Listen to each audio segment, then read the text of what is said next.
سلام، خوش اومدین به نیلای. بشینیم راجع به روانشناسی رنگ با هم حرف بزنیم، یاد بگیریم، ببینیم چی و باید باش چی کار کنیم. یعنی چی روانشناسی رنگ؟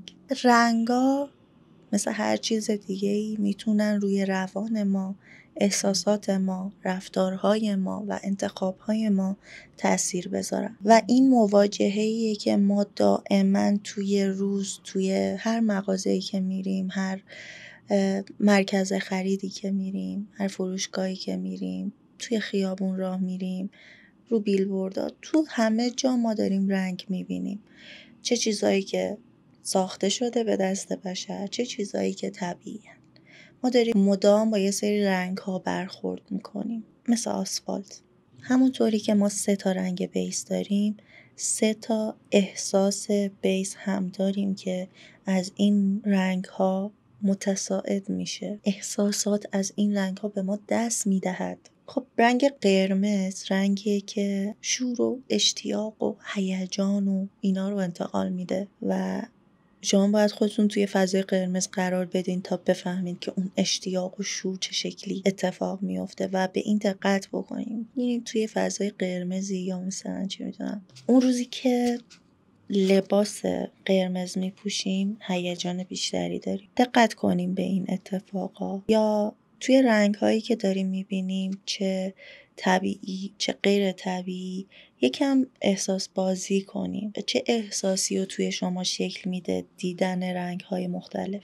رنگ آبی رنگ آرامشه و رنگ زرد رنگ خوشحال، شاداب، با خلاقیت و از این دسته. رنگا باعث تصمیم گیری ما هم میشن. اگه دقت کرده باشین رنگ خیلی چیز مهمی توی برندها هستش، خیلی مهمه و اهمیت داره بابت همین روانشناسی رنگ که رنگ اون برند قراره که چه تأثیری روی چه مخاطبی داشته باشه. مثلا یه مثال کاملا نزدیک به ما، اسنپ فضای سبزی داره و سبز رنگ اطمینانه، یعنی شما بیاین با ما اطمینان کنین. یه برندی که داره کار حمل و نقل و مسافربری انجام میده، مهمترین بخشیه که آدما باید بهشون اعتماد بکنه و اولین قدم توی جلب اعتماد آدما دقیقاً انتخاب کردن رنگ سبز بوده براش. رنگ قرمز کوکاکولا هم که دیگه همتون توی همه مثال‌ها شنیدین. یه رنگ هیجان انگیزیه، باعث میشه بری بخریش، اشتیاق پیدا کنی، انرژی بهت بده، بنوشی و اشتیاق زندگیت بره بالا، های بشی. رنگا همه جا مهمه، همه جا.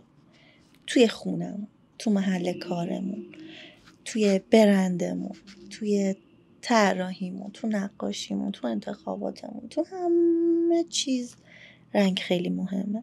تأثیر رنگ ها توی محیط زندگی و محل کار و کلا توی معماری داخلی باز هم برمیگرده به انتخابی که تو میخوای توی اون فضا داشته باشی، تأثیری که میخوای از اون فضا انتقال بدی و تأثیری که میخوای بگیری از اون فضا رو توی رنگ‌های محل زندگی و محل کارت هم باید لحاظ کنی. شما اگر یه استارتاپی هستین که خیلی خلاقیت توش اهمیت داره، قطعاً نصف دفترتون باید زرد باشه. یا حالا خلاقیت ها، اگر من فکر میکنم اینجوریه که اگه مثلا به سمت کدری بره خلاقیت نرمتر میشه. اگه خلاقیت خیلی هارش بخوایم، شارپ ترین حال رنگه. آره رنگا خیلی قدرتمندن توی تصمیمایی که میگیریم، توی انتخابایی که میکنیم، توی رفتارهایی که داریم، توی برداشت از چیزایی که داریم میبینیم. واقعا میتونن تأثیر خیلی زیادی داشته باشن. انتخاب رنگ توی گرافیک خیلی اهمیت داره بابت اینکه ما از جهت زیبایی شناسی فقط از رنگ ها استفاده نمی کنیم، بلکه از رنگ ها برای حقه زدن استفاده می کنیم و برای تأثیری که ما می خوایم که روی مخاطب داشته باشه از رنگ ها استفاده می کنیم و مهمه که این رنگ ها به صورت درست استفاده بشن. توی تبلیغاتی که قرار سریع تأثیر بذاره روی مخاطب از رنگ قرمز یا نارنجی یا زرد استفاده میکنیم یا توی همین خانواده.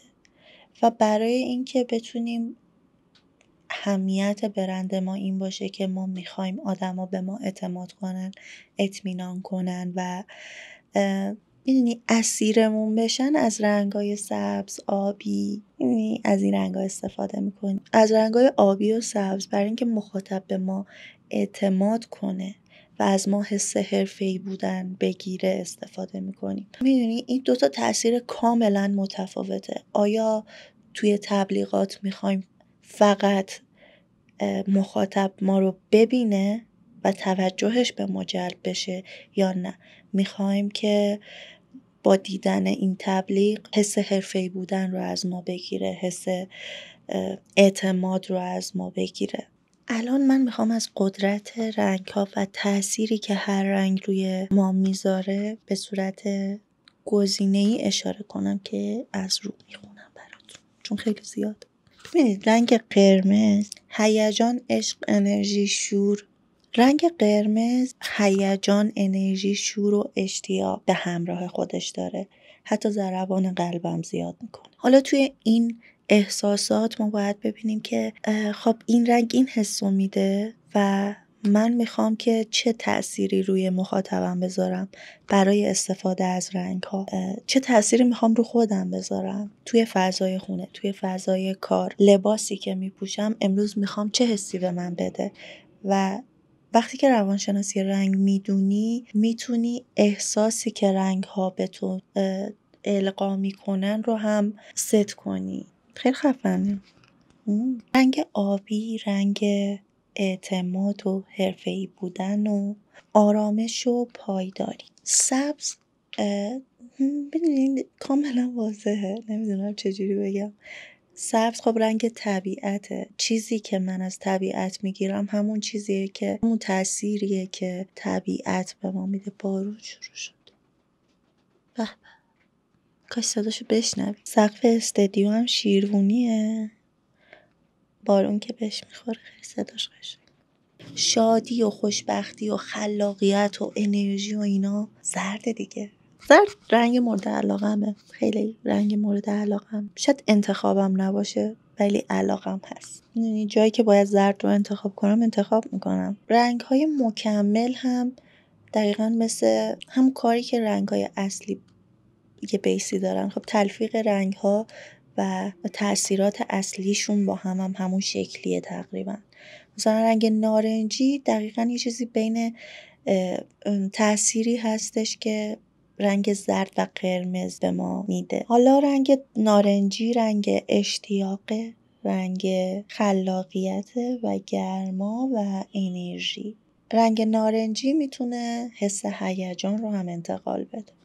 حالا رنگ بنفش رازآلودگی، خلاقیت، سلطنت، معمولاً با لوکس بودن و خلاقیت مرتبطه. رنگ صورتی هم رنگیه که عشق و مهربونی و دوست داشتن و ملاحت و میدونی اونو نشون میده، اونو برمی‌انگیزونه. رنگ قهوه‌ای رنگیه که میدونی یه چیزی داره، یه اقتداری داره، یه سختی و یه استقامتی داره توی خودش. و این خیلی جالبه که ما میبینیم دیگه توی طبیعت. وقتی رنگ خاک رو میبینیم یه حس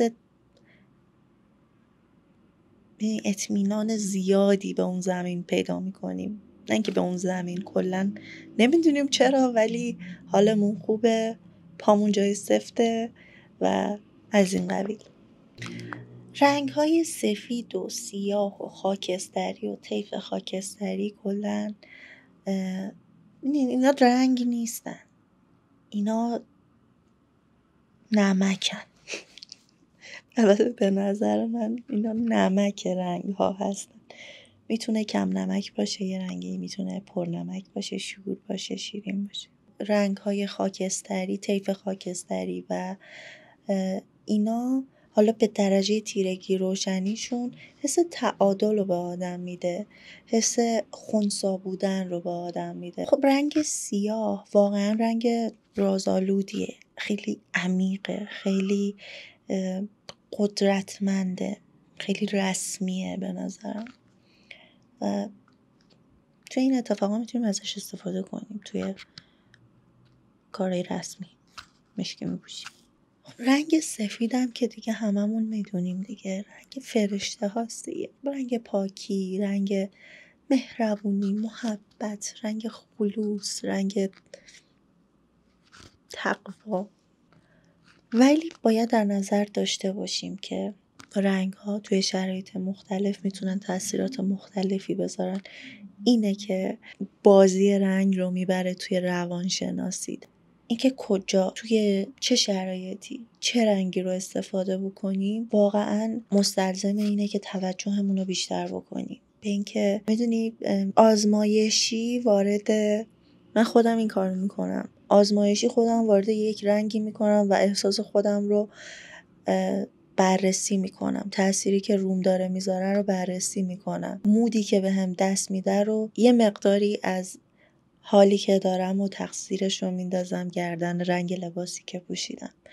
این بازیه یه کاری میکنه که ما توجه بکنیم و ببینیم که این رنگ چه تأثیری روی ما داره میذاره. anyways که روانشناسی رنگ واقعا خیلی چیز عجیبه. کلا روانشناسی خیلی چیز عجیبیه، خیلی سخته واقعا.